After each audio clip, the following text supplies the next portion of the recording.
Welcome to Ash and Iron, where we dig through the ashes of history to find the iron truth beneath. 1385.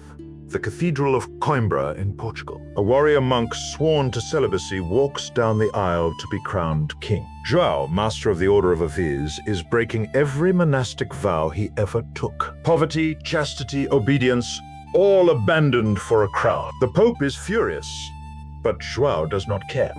Portugal is about to be absorbed by Castile. The kingdom that fought for independence during the Reconquista will disappear unless someone can unite the nobles and defeat the Castilian invasion. João is the only Portuguese royal available, a warrior monk who will become king and save his nation. This is the Order of Aviz, the military order that did what no other order ever achieved. Their Grand Master became a king. Their dynasty ruled for 2 centuries. Their wealth funded the age of exploration that created the first global empire. Subscribe if you are not already subscribed. Let us begin. The year is 1143. Portugal is barely a country. It just broke away from Leon as an independent kingdom.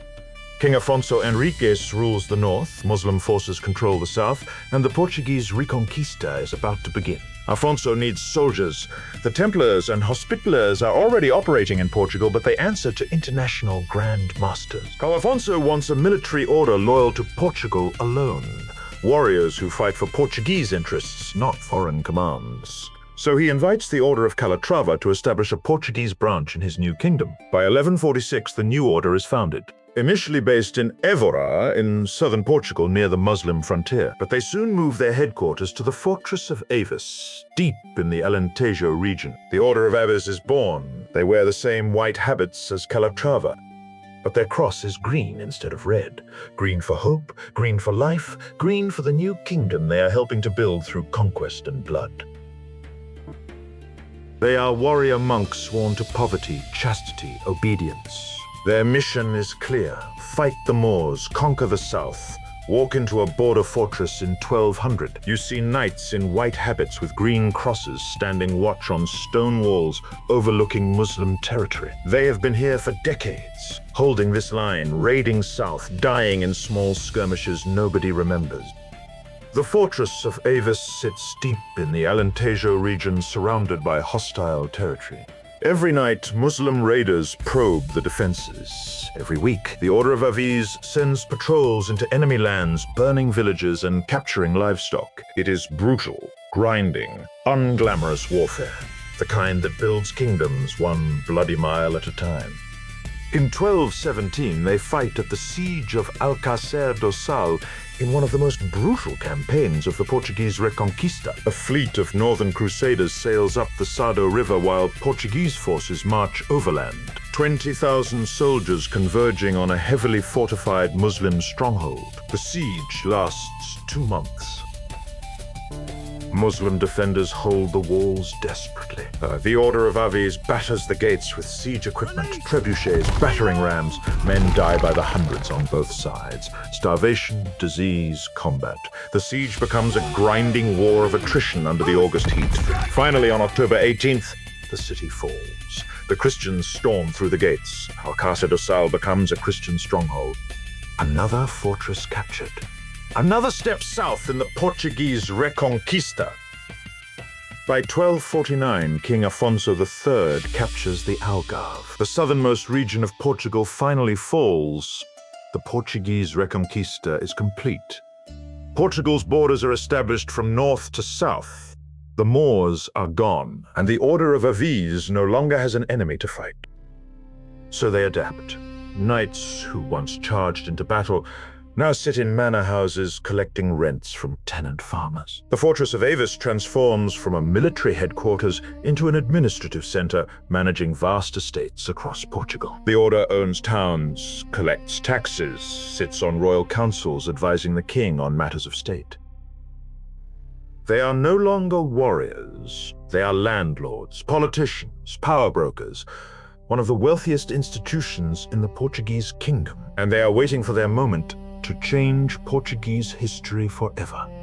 1383, King Ferdinand I of Portugal dies without a male heir. Only his daughter Beatrice survives. Beatrice is married to King Juan I of Castile.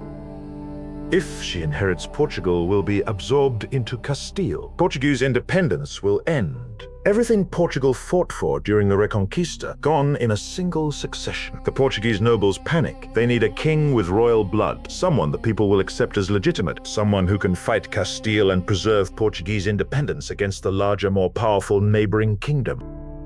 They find him in João, the illegitimate son of King Peter I and the current master of Aviz. João is a warrior monk technically sworn to celibacy and obedience for life, but he is also the only Portuguese royal available who can unite the kingdom against Castile.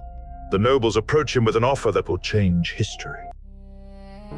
Renounce your monastic vows, become king, save Portugal from Castilian absorption. João accepts. In 1385, João is crowned King João I of Portugal in the cathedral at Coimbra. A military order's Grand Master has just become a king. It is unprecedented in the history of Christendom. No military order has ever achieved this transformation.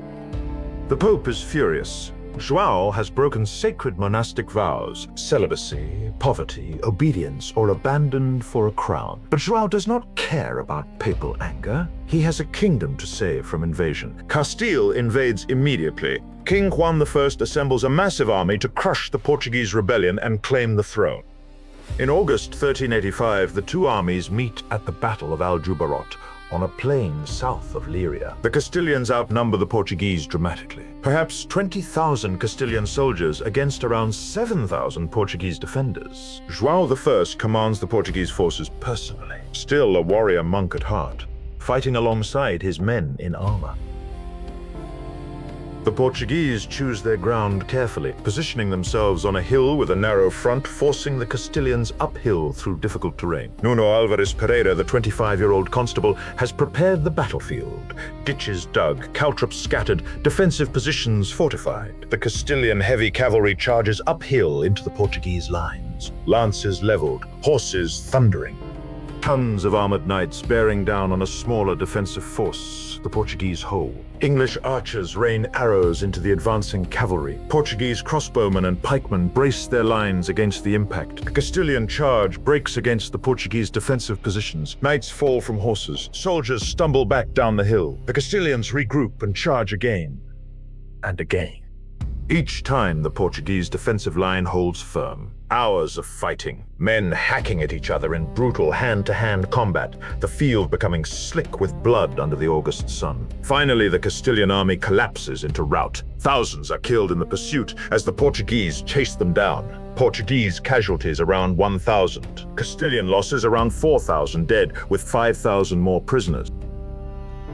King Juan I barely escapes the battlefield. His claim to the Portuguese throne dies at Aljubarrota. The Battle of Aljubarrota secures Portuguese independence forever. João I, the former master of Aviz, has saved Portugal and founded a new royal dynasty, the House of Aviz. Kings descended from a warrior monk who renounced his vows to save his country. João does not just wear the crown, he remakes the kingdom. Rival nobles who supported Castile find their estates confiscated, their armies disbanded, their influence crushed. The Portuguese military stops being a collection of feudal levies and becomes a professional fighting force with standardized training and equipment. And in 1386, João signs the Treaty of Windsor with England, creating an alliance that still exists today, 600 years later. Then he looks beyond Europe. Portugal is a small kingdom on the western edge of the continent, blocked by Castile to the east. So João looks west toward the Atlantic and south toward Africa, toward the unknown. 1415. João's sons stand on the deck of a Portuguese warship crossing the Strait of Gibraltar toward the Muslim city of Ceuta in North Africa. Prince Henry is among them. Young, ambitious, obsessed with maps and navigation, the Portuguese fleet bombards the city walls. Soldiers storm the beaches. Ceuta falls in a single day, becoming the first Portuguese territory outside Europe. Prince Henry stands in the conquered city, looking south across Africa, and realizes Portugal can reach places no European kingdom has ever touched. He dedicates the rest of his life to making it happen. Prince Henry is not just a prince. He is a member of the Order of Christ, the Portuguese successor to the Templars. He takes the wealth of the military orders and pours it into exploration. He establishes a school for navigators at Sagre on the southwestern tip of Portugal, where the Atlantic crashes against the cliffs. Cartographers draw maps. Shipbuilders design new vessels that can handle open ocean. Astronomers teach navigation by the star. And year after year, Portuguese ships sail farther south down the African coast, discovering Madeira, the Azores, the coast of West Africa. Each expedition pushes the boundary of the known world a little farther. Each voyage proves that exploration beyond Europe is possible with proper ships and proper funding. The age of exploration begins, and it is funded by the wealth of the military orders, including Aviz. 1498. Vasco da Gama's ships round the Cape of Good Hope and sail into the Indian Ocean, the first European fleet to reach Asia by sea. 2 years later, Pedro Alvarez Cabral sails too far west, trying to repeat the journey, and discovers Brazil by accident. 20 years after that, Ferdinand Magellan's expedition circumnavigates the entire globe, proving the world is round and Portugal can reach it out. Portuguese ships appear in Canton, Nagasaki, the Spice Islands, everywhere Europeans were never supposed to be. They build trading posts in Goa, fortresses in Malacca, colonies across 4 continents. Portugal controls the spice trade, the gold trade, the slave trade, the first true global empire. And all of it traces back to the House of Aviz, the dynasty founded by a warrior monk. The Order of Aviz itself is still powerful, still wealthy, still influential throughout the Portuguese kingdom, but like all military orders, its independence is eroding as royal power consolidates under the House of Aviz. In 1551, King João III of Portugal merges the mastership of Aviz into the Portuguese crown permanently. The order's estates are administered by the king, its revenues flow into the royal treasury. No more independent Grand Master. The knights still exist wearing the green cross and hold titles, but they are no longer independent warriors. They are servants of the crown, ceremonial positions with historical prestige, but no real military or political power. The House of Aviz rules Portugal until 1580, when King Sebastian dies without an heir. He dies in Morocco at the Battle of Alcácer in a disastrous campaign against Muslim forces. The dynasty ends with his death. Portugal is briefly absorbed into Spain under the Iberian Union, but even after the dynasty ends, the legacy of Aviz endures across the Portuguese-speaking world. The Order of Aviz still exists today as a Portuguese Order of Merit awarded by the President. No armies, no fortresses, no crusades. Just honors and ceremonies for distinguished service to Portugal. Portuguese culture, architecture, religion spread everywhere the empire reached. Churches in Brazil, forts in Africa, trading posts in Asia. They funded the expeditions that connected continents, proving that exploration beyond Europe was possible with proper navigation and funding. If the Order of Aviz earning their place in history earned your respect, subscribe. Drop a comment on which order you want next, and I will see you in the next one.